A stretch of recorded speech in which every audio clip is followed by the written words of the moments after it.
It was a quiet afternoon, one of those peaceful moments in life when everything seemed to slow down just a little. An elderly man was walking through the local convenience store, taking his time to look at the shelves lined with snacks and essentials. Harold, who had seen many years, carried himself slowly with a cane, but his eyes were sharp, still taking in the world with a sense of curiosity. He had spent most of his days in solitude, but that afternoon, something was different. As he made his way through the aisles, a noise caught his attention. It wasn't the typical chatter of customers or the rustling of bags. This was something else, a quiet murmur of panic and a soft voice trying to calm a situation. Harold's gaze turned toward the candy section, where two young boys no older than 10 were being confronted by a store clerk. The boys were standing with their hands clutched in front of them, trying to hide a small candy bar in one of their pockets. The older boy looked around nervously, his wide eyes scanning the store as if looking for an escape. The younger boy, smaller and more timid, stood still, looking at the floor. It was clear they had been caught and there was no way out now. Harold felt a pang of sympathy in his chest. He could see the boys weren't the typical troublemakers. They weren't out to cause harm or be mischievous. They looked hungry, more than just a desire for a treat. Something about their faces made it clear that they were in need. And stealing a KitKat wasn't about a craving for chocolate, but rather a desperate attempt to find something to eat. He watched the situation unfold for a few moments. The store clerk, a young man who seemed frustrated, was trying to speak sternly to the children. "You can't just take things without paying," the clerk said, his voice firm. "I have to call the police if you're stealing." The older boy seemed to shrink under the clerk's gaze, and the younger boy, no doubt scared, held his breath. It was an uncomfortable scene for Harold, and the last thing he wanted was for these boys to get into serious trouble. Without thinking too much, Harold walked up to the counter. His cane tapped softly against the floor with each step, and when the clerk looked up, Harold smiled kindly. "Is there a problem here?" he asked gently. The clerk seemed surprised but explained the situation. "These boys were caught trying to steal a candy bar," he said, looking at Harold with a mixture of confusion and frustration. Harold nodded, then turned to the boys. The older one was still standing there, eyes wide, clearly scared of what might happen next. "Hey," Harold said softly, "it's okay. I'll take care of this." The clerk raised an eyebrow but didn't argue. Harold reached into his wallet and handed over the money for the KitKat. "Just one candy bar, right?" he asked. The clerk nodded, still unsure of the situation. "Yes, but..." "Then it's settled," Harold said, offering a smile as he turned to the boys. "It's on me." The older boy looked up at him, unsure if this was really happening. You're not going to tell the police?" "No," Harold replied, shaking his head. "I'm not going to tell anyone. But next time, remember that there are better ways to ask for help than stealing." The younger boy, still clutching the candy bar, looked up at Harold with wide eyes. He didn't know what to say, but his lips trembled slightly, as if he wanted to say thank you but didn't have the words. The two boys were frozen in place, unsure of how to react. Harold leaned down a little, his voice softening. "Go on, take it. Enjoy your treat, all right?" The older boy nodded and, with a quick glance at Harold, took the KitKat. The boys left the store without another word, their heads held a little higher than before. As Harold watched them walk away, he felt a sense of something deeper than just kindness, a sense of understanding. He couldn't help but wonder about these boys' lives. Who were they? Why had they resorted to stealing just to get something to eat? He stood there for a moment, lost in thought, until the clerk's voice brought him back to reality. "That was kind of you, sir," the clerk said, looking surprised but appreciative. Harold smiled faintly and nodded. "Sometimes all someone needs is a little bit of kindness," he replied, before heading toward the door. As Harold walked out of the store, the afternoon sun caught his face and the cool breeze lifted his spirits. But there was something on his mind now. Those boys. He wondered about their home, their lives, and what had led them to this moment. It wasn't just about the candy bar. It was about something much bigger. He couldn't shake the feeling that his brief encounter with the twins had changed something in him. Days passed, and Harold went about his usual routine. He didn't think much about the boys until, one morning as he sat on a park bench enjoying the fresh air and the calm of the day, he noticed two familiar faces. It was the twins again, sitting quietly on a nearby bench. They were eating something, and Harold couldn't help but smile when he saw the KitKat in their hands. This time there was no sign of guilt, no frantic looks around the park. They were simply eating, enjoying their chocolate with no one to stop them. It was a peaceful moment. Harold watched them for a while before standing up and walking over to them. The boys noticed him immediately, and the older one stood up, clearly uncomfortable, but Harold gave him a reassuring smile. "Enjoying your candy?" he asked in a friendly tone. The older boy nodded, his face a little shy. "Yes, thank you again," he said quietly, his voice a mix of gratitude and hesitation. Harold took a seat next to them on the bench. "No need to thank me," he said, his voice kind. "But I've been wondering about you two. What's your story? You looked hungry the other day." The boys exchanged a glance, unsure of how to respond. After a few moments, the younger boy spoke up, his voice soft.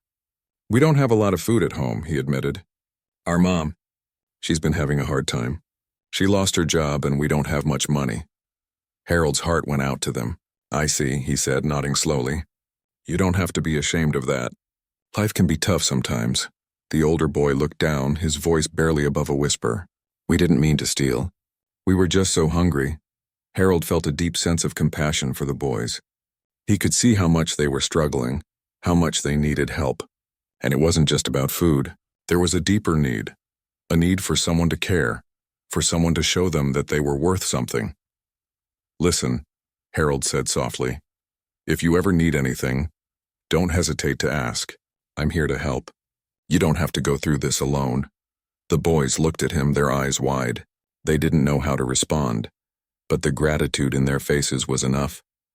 Harold smiled warmly at them and left them to finish their candy. As he walked away, he felt like he had just made a difference, no matter how small it seemed. He couldn't stop thinking about the twins, wondering how he could help them more. Little did he know, this simple encounter would soon change his life in ways he could never have imagined. Days passed, and Harold couldn't stop thinking about the two boys he had helped at the store. The image of their faces, full of fear and uncertainty, stayed with him. What had brought them to the point where they felt stealing a candy bar was their only option?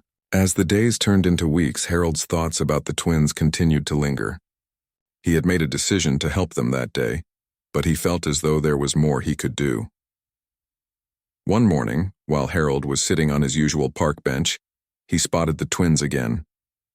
This time, however, they weren't eating candy. Instead, they were sitting on the same bench, looking tired and hungry. Their clothes were worn, and they seemed to be avoiding the other people in the park, keeping to themselves. Harold walked over to them, his steps slower now, but still filled with purpose. When the boys noticed him approaching, they looked up, their faces a mixture of surprise and hesitation. They hadn't expected to see him again, especially not after everything that had happened in the store. "Hey there," Harold said with a warm smile, trying to put them at ease. "I see you're not having any candy today." The older boy, the one who had seemed the most nervous in the store, looked down, avoiding Harold's gaze. "We didn't have enough money," he said quietly. Harold sat down next to them, his presence calming. "You know," he said, "I've been thinking about you two. You didn't deserve to feel like you had to steal just to get something to eat. That's not right." The boys looked at each other, unsure how to respond. They had never met anyone like Harold before. Most adults they had encountered in their short lives were either too busy or too quick to judge them. But Harold, with his gentle demeanor, seemed different. After a few moments of silence, the younger boy spoke up, his voice barely above a whisper. "We don't have much at home," he said, his eyes downcast. "Mom's been struggling to find work. We don't always get enough food." Harold listened closely, his heart heavy with the weight of their words. He could see how difficult things were for them. The twins weren't just hungry for food. They were hungry for a sense of stability, for a better life. Harold knew he couldn't solve all their problems, but he could make a difference, even if it was just a small one. "Listen," Harold said, his voice gentle but firm. "I can't change everything, but I can help with a few things. How about I get you some food today? We'll go get a meal and I can help you with whatever you need." The boys looked at each other, their eyes filled with surprise and uncertainty. They weren't used to being offered help, especially from a stranger. But Harold's sincerity was clear, and after a moment of hesitation, they both nodded. Harold stood up and offered them his hand. "Come on then," he said. "Let's get you something to eat." The boys followed Harold as he led them to a nearby diner. It was a small, cozy place with a warm atmosphere, and Harold knew it would be a safe spot to have a meal. When they walked inside, the smell of fresh food immediately hit them, making their stomachs growl. Harold led them to a booth in the corner, where they could sit and talk without being disturbed. The waitress came over, and Harold ordered a large meal for the boys: burgers, fries, and drinks. The twins were still a little unsure of everything, but they sat down, clearly grateful for the food but not entirely comfortable with the situation. They had never had someone care for them like this before. As they ate, Harold listened to them talk. The older boy spoke about how difficult things had been at home, how his mom was doing her best but still couldn't find steady work.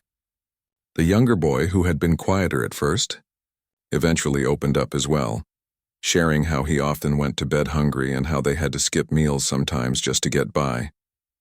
Harold's heart ached as he listened to their stories. It was clear that these boys had been through far more than anyone their age should have to endure. He knew that he couldn't fix everything, but he also knew that he couldn't just walk away and forget about them. He had a chance to make a difference, and he wasn't going to let that go. Over the next few weeks, Harold continued to check in on the boys. He made sure they had enough to eat, and he started to find out more about their lives. They lived in a small apartment on the outskirts of town, and while it wasn't much, it was all they had. Their mother was doing her best, but the stress of trying to find work and make ends meet was taking a toll on her. Harold began visiting the family more regularly. He would bring groceries, help with small tasks around the apartment, and simply spend time with them. He could see how much they appreciated his kindness, and it wasn't just about the food or the help. It was the simple fact that someone cared enough to show up, to be there when they needed it most. One day, Harold decided to take a step further. He had been talking to the twins' mother, and he knew she was struggling not only financially but also emotionally. The pressure of being a single mother with little support was weighing heavily on her. Harold offered to help her find a job, something he had never done before, but he knew he had connections that might make a difference. "I can help you update your resume," Harold said one afternoon, "and I know a few people who might be able to get you an interview. You've been working hard, and I think you deserve a chance to get back on your feet." The twins' mother looked at him, her eyes filled with gratitude and disbelief. "You would do that for me?" she asked softly. "Of course," Harold replied. "Everyone deserves a chance to start over, and I believe in second chances." The following weeks were filled with small steps toward change. With Harold's help, the twins' mother was able to update her resume and secure a few interviews. She didn't get the first job she applied for, but Harold encouraged her not to give up. He kept offering support, whether it was helping her prepare for interviews or just listening when she needed someone to talk to. Meanwhile, the twins were thriving in their own way. They were no longer skipping meals or stealing to get by. They had hope now, something they hadn't had in a long time. Harold's presence in their lives was a beacon of light, and for the first time in a long while, they began to believe that things could get better. But just as things seemed to be improving, Harold faced a challenge of his own. His health, which had been deteriorating quietly for some time, began to take a turn for the worse. He had been feeling weak for a while, but he had ignored the signs. Now it was clear that he couldn't continue at the same pace. One evening, after visiting the twins' family, Harold collapsed in his apartment. It wasn't a dramatic fall, but he felt dizzy and weak, as if everything around him was spinning. He knew it was time to face the reality of his own health issues. The next day, he went to the doctor, and after a series of tests, he received the news. He had a heart condition that required immediate treatment. Harold was overwhelmed by the diagnosis, but he knew one thing for sure: he couldn't stop now. He had started something with the twins and their family, and he wasn't going to give up. The thought of leaving them without support, without someone to care for them, drove him to push forward, even when his own body was telling him to rest. Harold's determination was stronger than ever. He knew that the twins' mother was finally starting to stand on her own 2 feet, but there was still work to be done. He wanted to be there for them, to see them through the hard times and help them reach a place where they no longer needed anyone else's help. But even with his own health taking a toll, Harold's sense of purpose remained unwavering. The weeks continued to roll by, and Harold found himself increasingly attached to the twins and their family. It wasn't just the help he was offering, it was the connection that had begun to form between them all. Harold had always been someone who enjoyed his solitude, but as time went on, the absence of others in his life no longer felt comforting. These boys, their mother, and even their small, cluttered apartment had brought a new sense of purpose to Harold's days. However, with his health declining, he couldn't shake the feeling that his time to make a difference was becoming limited. But he wasn't going to stop now, not when things were finally starting to look up for the family. It was a quiet evening when Harold received a call from the twins' mother. Her voice was filled with relief and gratitude. "Harold, I got the job," she said, the words tumbling out in excitement. She had been working tirelessly on job applications, attending interviews, and trying to put herself together in the face of everything that had gone wrong. Now she had a job offer, a steady position that would provide her family with more than just the basics. "I knew you could do it," Harold replied, his voice thick with emotion. He had always believed in her, but hearing her voice filled with hope made it all feel real. They had made it through the storm, and now there was a glimpse of light on the other side. The news spread quickly throughout the small apartment. The twins were overjoyed, their faces lighting up as they hugged their mother tightly. For the first time in what felt like forever, they weren't thinking about the next meal or where they would sleep. They were simply happy, enjoying a moment of peace.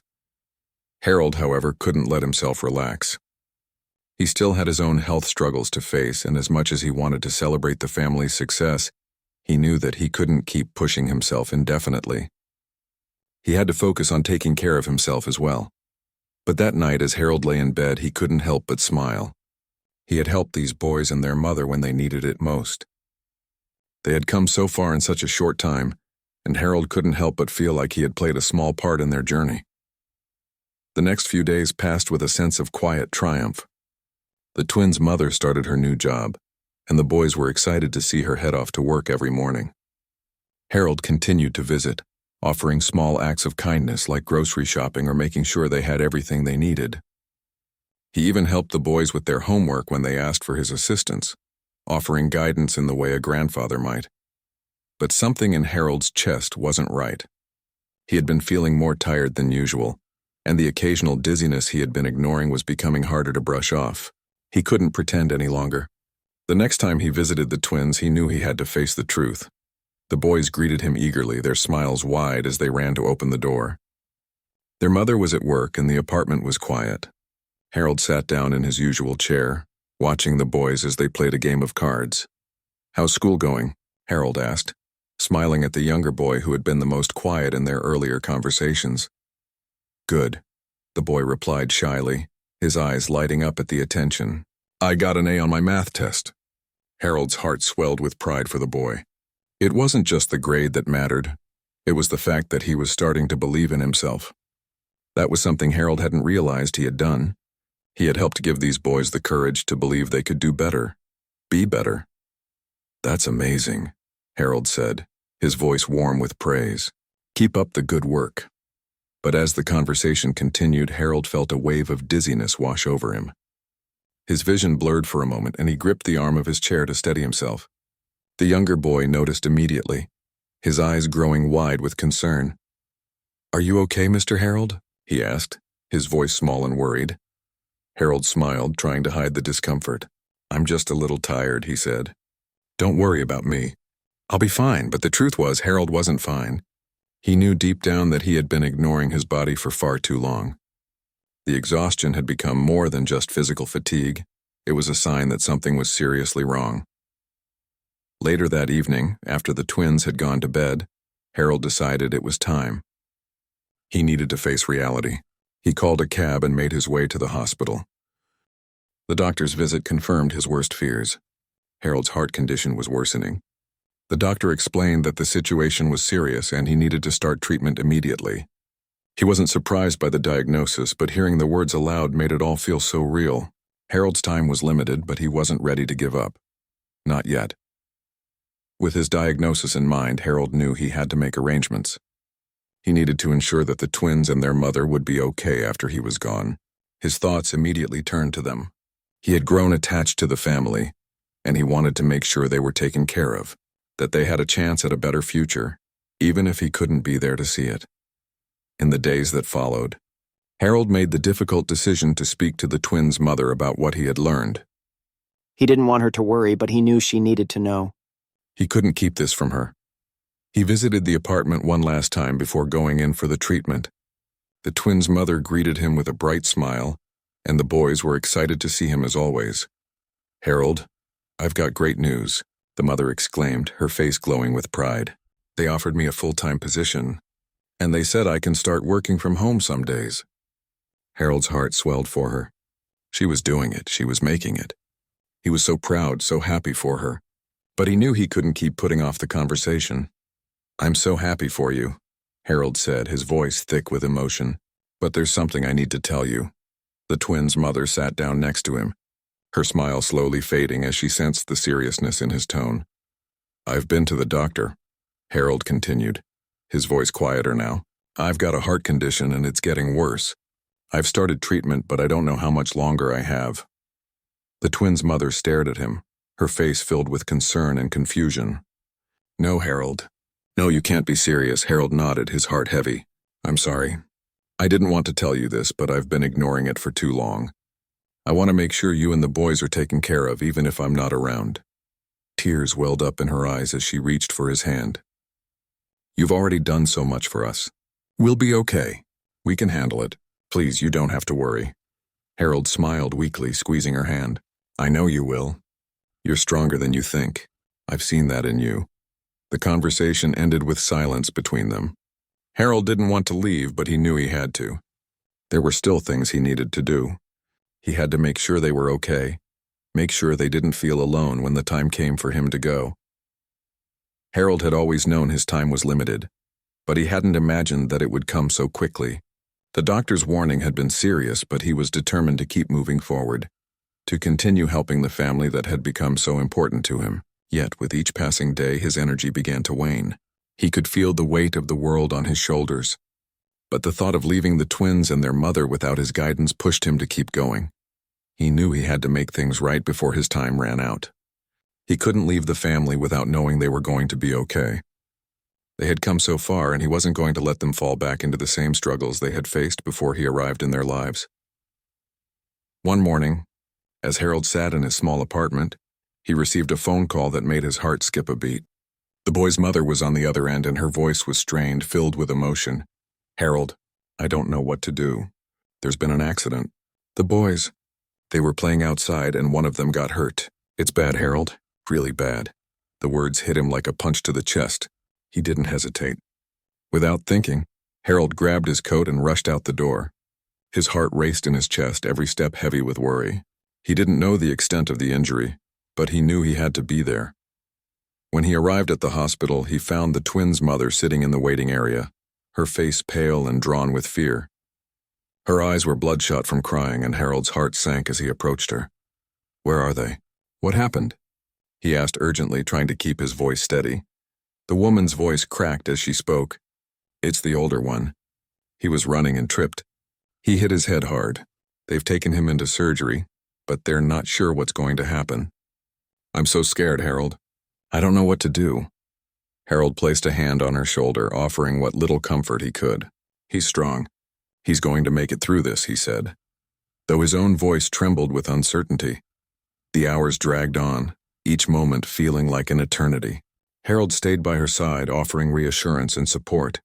His own health was the last thing on his mind. All that mattered was the boy, the family he had grown so close to, and whether or not they would get through this. When the doctor finally emerged from the operating room, Harold and the twins' mother jumped to their feet. "How is he?" she asked, her voice barely above a whisper. The doctor gave a small, reassuring smile. "He's going to be fine. The surgery went well and he's stable now. It was touch and go for a while, but he's a fighter." Tears of relief welled up in the twins' mother's eyes, and she sank into the chair, her hands shaking. Harold stood by her side, his own heart lightening with the good news. The following days were filled with visits to the hospital as the boy recovered from his injury. Harold continued to help as best he could, taking care of things at the apartment while the mother stayed with her son. He knew that he couldn't stop now. The family still needed him, and even though his own condition was worsening, Harold couldn't bring himself to step away.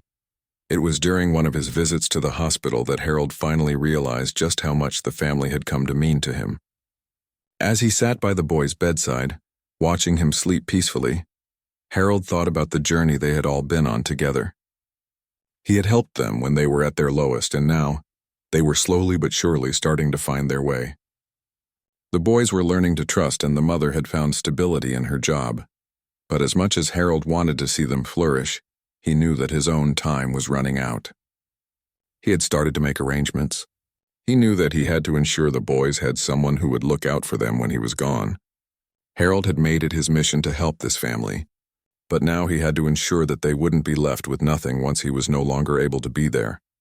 He spoke to the twins' mother about his concerns one afternoon while they were sitting in the hospital room. The boy was still unconscious, but he had made great progress, and the doctors were optimistic. "I've been thinking about the future," Harold said quietly, his eyes focused on the boy's sleeping form. "I need to know that you and the boys will be okay once I'm no longer around. I want to make sure you have the support you need." The twins' mother looked at him, her brow furrowing with concern. "What are you talking about, Harold? You're going to be fine." "He's going to be fine. We'll get through this together." Harold shook his head. "I'm not going to live forever, and you know that. I've got a heart condition, and it's only going to get worse. I won't be able to keep going for much longer, and I need you to be ready for that. You have to be strong, not just for the boys, but for yourself too." Tears filled her eyes as she grasped his hand tightly. "I can't lose you, Harold. You've done so much for us already. You've been like a father to these boys. They don't understand it yet, but you've changed our lives." "I'm not asking you to lose me," Harold said gently. "I'm asking you to promise me that you'll keep going. Promise me that you'll be strong for them. They need you more than ever now." She nodded, wiping away her tears. "I promise, Harold. I'll keep going. I won't let them down." Harold gave a small smile. He had done what he set out to do. The family was on the right path now, and although he wouldn't be there to see them through to the end, he knew they would be okay. That evening, as he sat alone in the hospital waiting room, Harold made one final decision. He contacted a lawyer he had known for years and made arrangements to ensure that the twins and their mother would be financially secure in the future. He set up a trust fund for the boys, a small but sufficient sum that would help them through their schooling and beyond.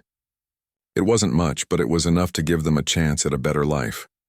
As Harold sat in the waiting room, he closed his eyes and thought back on everything that had happened.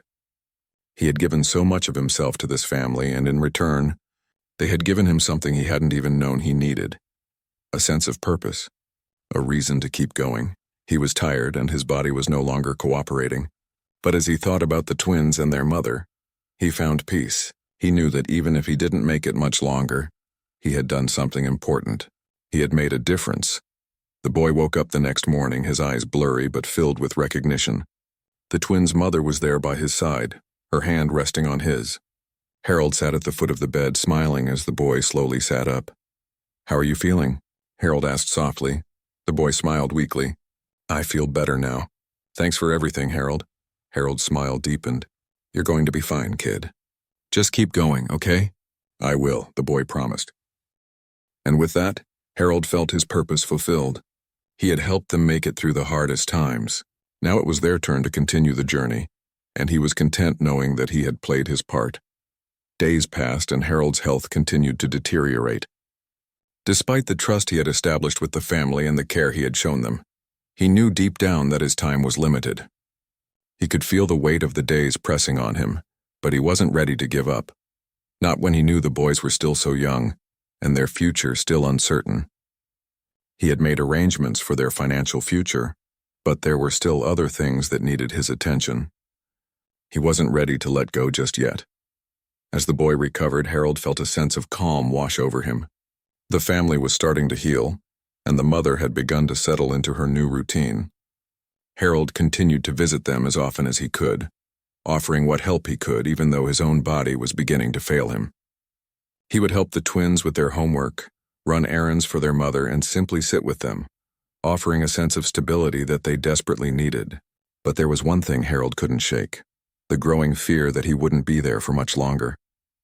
The twins had started to become more independent, but there were moments when they still clung to him for support.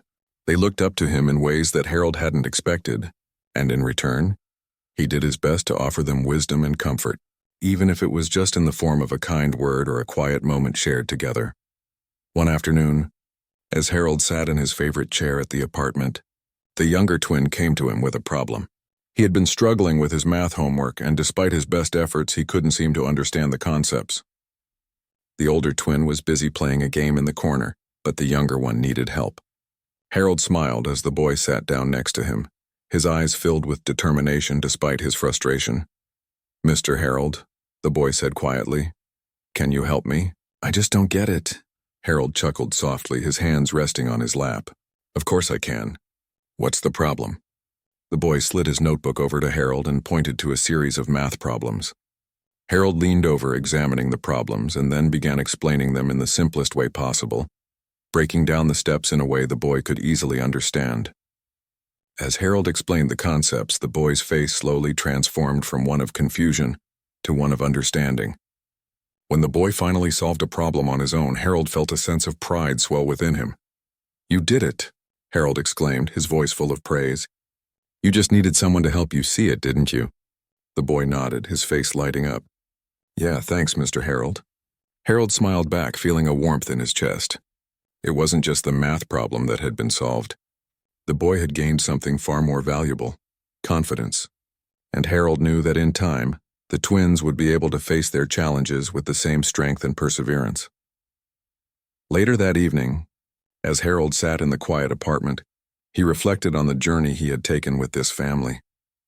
From the moment he had helped them with their struggles, he had become an integral part of their lives. He had been the father figure the twins never had, the support the mother desperately needed. Harold had been there for them when they had no one else. And now, as his own time ran short, he was ready to let go, knowing they would continue without him. The twins' mother had found stability in her job, and although Harold knew she would miss him, he was confident she would continue to fight for her family. The boys had learned valuable lessons about hard work and perseverance. Harold had given them a sense of purpose even when things seemed hopeless. And that, Harold realized, was the greatest gift he could give them. The days grew shorter, and Harold's visits became less frequent as his condition worsened. He had arranged everything he could for the family, but there was still one last thing he needed to do.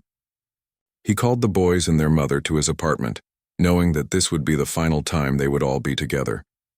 When they arrived, the twins were full of excitement, as usual. They rushed into the apartment, eager to see Harold, but their mother's smile was tinged with sadness. She knew something was wrong, but she didn't want to acknowledge it. Harold had made his peace, but he didn't want to burden her with his illness any more than he had to. They sat down together, Harold on his favorite chair, and the family gathered around him. The twins' mother was quiet, her hand resting on her lap while the boys looked at Harold with curiosity. "Harold," the mother began softly, "what's going on? You've been so quiet lately." Harold smiled gently, his eyes full of affection for them. "I've been thinking a lot lately, and I just wanted to tell you how proud I am of you all. You've come so far, and I know you're going to keep going. You're strong, all of you." The mother's eyes filled with tears, and she reached for Harold's hand. "Don't say that. You're not leaving us. You can't." Harold squeezed her hand, his voice filled with sincerity. "I'm not leaving you. Not really. You'll always have what I've given you. The lessons, the love, the strength. You have everything you need to keep moving forward." He turned to the boys, his eyes meeting theirs. "You're going to do amazing things. Just keep believing in yourselves, okay? Life isn't always easy, but you're stronger than you know." The older twin, who had always been more vocal, nodded solemnly. "We'll make you proud, Harold. We'll do everything you taught us." Harold smiled, his heart swelling with pride. "I already am proud. You've already made me proud. Now go out there and make the world proud of you too." Tears fell from the twins' mother's eyes as she kissed Harold on the forehead. "Thank you for everything," she whispered, her voice breaking. "You've changed our lives forever." Harold closed his eyes, feeling the weight of the moment settle on him. He had given everything he could, and now it was time for him to rest. He knew the family would continue on, stronger and more capable than they had ever been before. They had learned the most important lesson of all, that love, kindness, and perseverance could overcome anything. In the quiet moments that followed, Harold's mind drifted back to the very beginning, the day he had helped the twins when they were caught stealing. From that moment on, their lives had intertwined, and Harold had become a part of their family. They had given him a purpose in his final days, and for that, he would be forever grateful. As Harold lay in bed that night, surrounded by the memories of all the good he had done, he knew one thing for certain: he had made a difference. And in the end, that was all that truly mattered. The days following Harold's farewell were quieter. The family had begun to adjust to life without him, but his absence was still palpable. The twins had always looked up to him, and now with his passing they felt the weight of the world on their young shoulders. The mother, though strong, often found herself alone in moments of reflection, thinking about how much Harold had impacted their lives and how they would go on without him. It was a loss that was hard to put into words, but life didn't stop. It never did. The boys continued school. The mother kept working, and slowly they began to pick up the pieces of their lives. Harold had made sure they were financially stable, but there were still emotional gaps that no amount of money could fill. They all missed him in different ways. The older twin, who had always been more outgoing, had a hard time processing his grief. He kept to himself more often, spending hours in his room, staring out of the window. He would remember the way Harold had encouraged him, telling him that he was capable of more than he thought. And yet in the quiet moments, those words felt distant. The younger twin, more reserved and quiet, had taken a different approach. He found solace in the little things, helping his mother around the house, taking care of their pets, doing his best to carry on as Harold had taught him. He often thought back to the moment when Harold had helped him with his math homework. That simple moment of understanding had meant so much to him, and he had carried it with him. Now, whenever he faced a problem, whether it was in school or life, he remembered that feeling of confidence Harold had given him. The mother, though grateful for all that Harold had done, found herself grappling with the realization that without him, everything felt harder. She had never expected to rely so much on someone else. Harold had been there when she needed him most, and now she felt the weight of trying to raise her children alone. But she knew Harold had believed in her, and that belief was what kept her moving forward. She worked harder, made sure the boys stayed on track, and kept the household running even when it felt impossible. Time passed, and eventually, the twins found themselves in a new stage of their lives. They were growing older, more independent, and more confident. But Harold's teachings had stuck with them. They had learned the value of hard work, the importance of believing in themselves, and most of all, the power of kindness.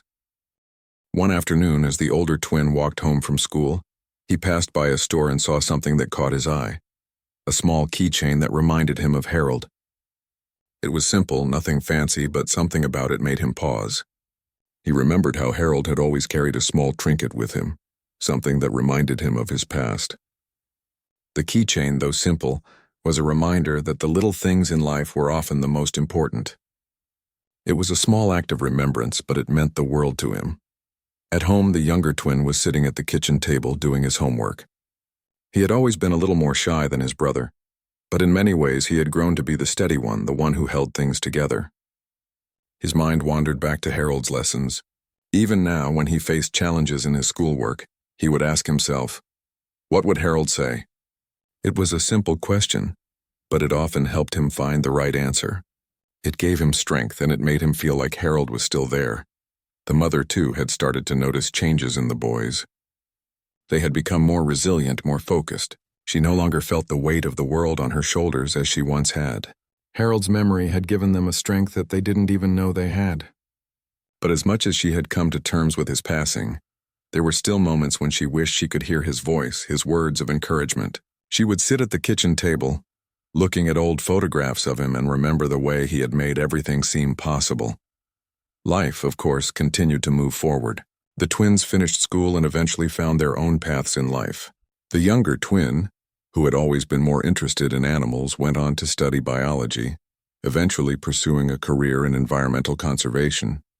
The older twin, who had always been more outgoing and creative, found his passion in graphic design and began working for a design agency. Both boys had made something of themselves, and they knew deep down that Harold had played a part in shaping their futures. As years passed, the boys often found themselves reflecting on the lessons Harold had taught them, the simple words he had spoken that still resonated in their minds. They would share stories of him, remembering the small moments that had meant the most. The way he had encouraged them when they didn't believe in themselves, the way he had stood by them even when things seemed impossible, and the way he had always shown them that no matter how hard life got, they could always make it through. The mother, too, found peace in the fact that Harold's legacy lived on through her children. She had raised them on her own, but she knew that she hadn't truly been alone. Harold had been there with them every step of the way. He had taught them how to be kind, how to persevere, and how to face life with courage. And in turn, they had passed those lessons on to others. As the years went on, the family kept Harold's memory alive. They would visit his grave from time to time, leaving flowers, talking to him as though he were still there. They would remember his kindness, his wisdom, and the impact he had on their lives. They had become the people he had hoped they would be, strong, kind, and capable of facing whatever challenges came their way. In the end, Harold had done more than just help them when they were in need. He had shown them that no matter how difficult life could be, there was always a way to move forward. His life had been a testament to the power of kindness, the strength of love, and the importance of never giving up. And as the twins grew into young men, they carried Harold's memory with them every step of the way. They knew that no matter where life took them, they would always have the lessons he had taught them, and they would always have each other.